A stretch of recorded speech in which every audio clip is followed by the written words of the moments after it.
What the heck is a background check on a reptile? What's up, YouTube?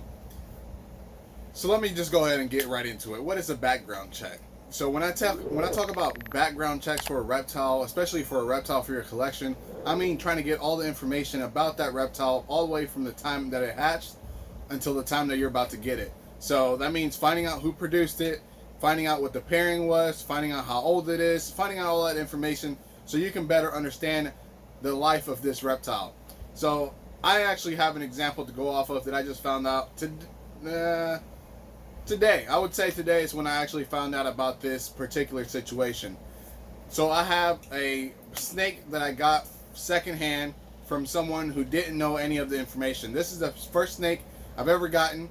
So for me to not know all this information, it's obviously understandable. But now that I know something, now makes me want to wonder more about this particular snake. So I'll tell you about the situation first, then I'll grab the snake and talk about what I found out. So I actually bought this snake from somebody that, actually I didn't even buy it. I traded a bearded dragon for the snake. And my first snake, I was like, it's no big deal. I don't really need to know anything about it. I just need to know what gender it is. That way I know if I'm expecting anything crazy, when the last time it was that it ate, how old it is, and stuff like that. The only information I got from the person that was trading it for the bearded dragon was the year it was born and the fact that it had bred before. That's all I got. So this particular snake was born in 2020 and it was a proven breeder. Not that I cared at the time because I wasn't planning on breeding for several months. This was just, I had already done a lot of research about ball pythons and breeding ball pythons, but I never actually had owned one. So this was just me getting the feel of owning a ball python before I got into breeding ball pythons. So that was the entire purpose of me getting this snake at this particular time. And I enjoyed it. It was great. Then I started deciding that I wanted to breed, and I obviously already had a male. So I was trying to find females that would go good with this male. So I looked for cinnamon females. I looked for pinstripes. I looked for stuff like that I wouldn't mind having in this particular combination. Most of the snakes that I had for this male were also pastel. And because they were pastel, I didn't really think anything of it because he was a banana. And I actually like bananas that have pastel in it. So now I'm going to show you my snake and I'm going to tell you what I found out. So this is my guy, Khaki. I named him Khaki because he actually has the color of khaki pants. Now he is a banana calico at a minimum. I was told that he was a banana enchi calico. I believed it because he still has a lot of the oranges tones, but I started breeding him to females last year. And last year I only had one clutch, and the clutch actually only had 3 eggs, and it was to a pastel cinnamon, so a pewter. Out of that clutch, I got one banana enchi calico that was cinnamon, and then I got a enchi calico, and I also got just a, what was the other one? A normal, I think is what it was. And I didn't think anything of it. I was fine with what I got. And this year I bred him again. This year I bred him to a pastel Mojave pinstripe, and I also bred him to a super pastel pinstripe, and I also bred him to that pewter again. The pastel Mojave pinstripe, I got 7 eggs out of that clutch. None of them were super pastel. And now that I look back at that clutch, I think one of them might have been a super pastel, but because of the other morphs that she had, where she had Mojave and she had a calico, it really threw me off because it made her lighter and it also made her darker at the same time. If that's, I know it's a little hard to understand, but the calico will really reduce a lot of the side pattern because of the white, and it'll make them lighter on the sides. But the Mojave made her darker overall. So I never thought about her being super pastel until the next clutch hatch, which was from the super pastel pinstripe. Now, this is where it gets interesting. A super pastel, everything will come out as pastel. If this guy is pastel, then you have at least half of a clutch that's going to be super pastel. This clutch that I just cut, you're going to see the video. Actually, I just posted the video not that long ago. So you'll see it before this video goes live. So this snake here bred to a super pastel, and 4, maybe 5 out of the babies, that it was out of 6 eggs, came out as super pastel. And I was at a loss for words. So at the egg cutting video, you can't really tell all that, but now that they're out of the egg, you can definitely tell that at least 4 out of the babies have super pastel in it. One, and No, actually, it's 4 of the babies have super pastel in it, and 2 of them are obviously just pastel. One of them is just pastel, and the other one's a pastel calico. Um, but the Enchi, the Mojave pinstripe pastel female, I swear there was an Enchi baby in there because it had more orange tones than a regular Mojave pastel Enchi. It was the combination for that Enchi was a banana Enchi Mojave pinstripe, possible calico, and possible pastel. And now actually thinking back at it, it might have been pastel, and it also might have been Enchi. But the reason I keep saying that he is Enchi is because of the oranges that he's popping out into his offspring that you normally wouldn't just see in a pastel or a pinstripe or a Mojave. Actually, you might see it in a Mojave if it's a banana. So this guy, after all of this time, after owning him for 2 years, 3 years, he is a pastel. And it has me wondering, honestly, if he is even Enchi. Because what if I had a lot of pastels that just had the banding like an Enchi and just had the different color tones that would make me think Enchi, but instead they were just very nice pastels. Which I actually have some very nice pastels in my collection that look more than just pastel.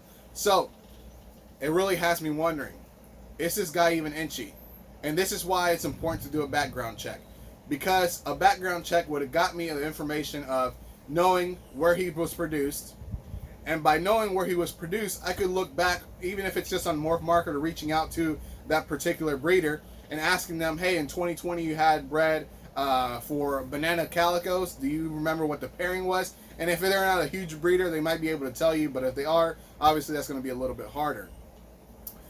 Then, if I go one step further and they tell me not only where they were bred or who produced them, but the exact month and year they were produced and also the pairing that produced them, I would be able to better figure out what it is that's in this snake.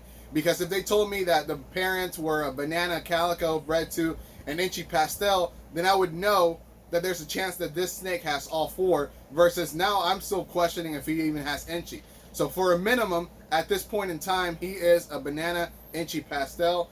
And honestly, at the top of his head, he does have a little lighter patch, but I thought that was just the Enchi, because I have seen some Enchi banana calicos, and they look like this. So for him to also be pastel, or to be pastel instead of Enchi, is really throwing me off. But obviously, the proof is there. The offspring came out as super pastel. I can't deny the fact that he is pastel, because that happened. That is the only way that could have happened. It wasn't a Partho clutch because there was bananas in there, and the female wasn't a banana. So that's just how it went for me. So I did find out that this guy was a pastel after all this time. Definitely a banana, definitely calico. But is he Enchi? And there's only one way to prove that out. I'm going to be pairing him to a super Enchi, and I actually paired this female to him last year to just be certain that he was Enchi. I paired to him last year, but she reabsorbed. So now I'm going to try again this season, and hopefully I get some babies out of him. And if I get any super Enchis out of that clutch, again, at least 50% of the babies would be super Enchis if he is Enchi himself. And if I do, then obviously I'll have my answer. If I don't, then I'll have my answer for that side as well. This happens all the time, even with regular breeders or well-known breeders. Sometimes it's hard to ID snakes. Sometimes, especially when you have 3, 4, 5 morphs into one snake, it's hard to ID that. So it's not something that I'm saying, oh, this is wrong, you should never find a snake that you can't ID. That's not what I'm saying. I'm saying that if you have the information that I requested, or that you should have requested, at least knowing the pairing that they came from will give you a better idea of what you're getting. Because even if this guy was ID as a banana calico, let's just say that's all I was given. If I knew that the parents also had Enchi and pastel, and I thought that he had more than just banana calico, I would also try to be proving to see if he had that pastel or that Enchi. But I was told banana Enchi calico, so I went for banana Enchi calicos. And now that he is a pastel, is it he has an extra morph, or he doesn't have Enchi at all? So that'll be something that I'm trying to figure out. I also have other snakes where I have ID'd them myself, because I bought them from somebody and they were like, oh, there's a possibility that they have this or that based off the pairing. And I see them in person, I'm like, this one definitely has this, maybe this other part, but I don't think it does. We'll find out once we breed it. I actually have a pied that I got that I was sold just a pied, and when she got here, I looked at her, I'm like, what was the pairing again? And I went back, looked at my notes, and it had leopard and yellow belly and Enchi in it. I looked at this, And I said, definitely this is a leopard pied. Maybe inchy, because it has a lot of markings on its head, but that also can come from leopard. And I would say not yellow belly, because there's not a lot of pixelation around the saddles, but we'll never know unless we breed it. So for this moment in time, all I can say is that she is a leopard pied. And that is how sometimes you get that.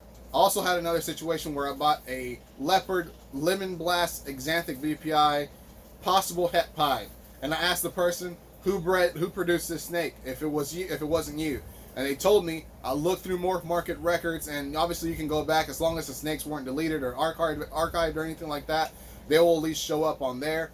And I went back through that breeder's page and saw that he had this particular snake.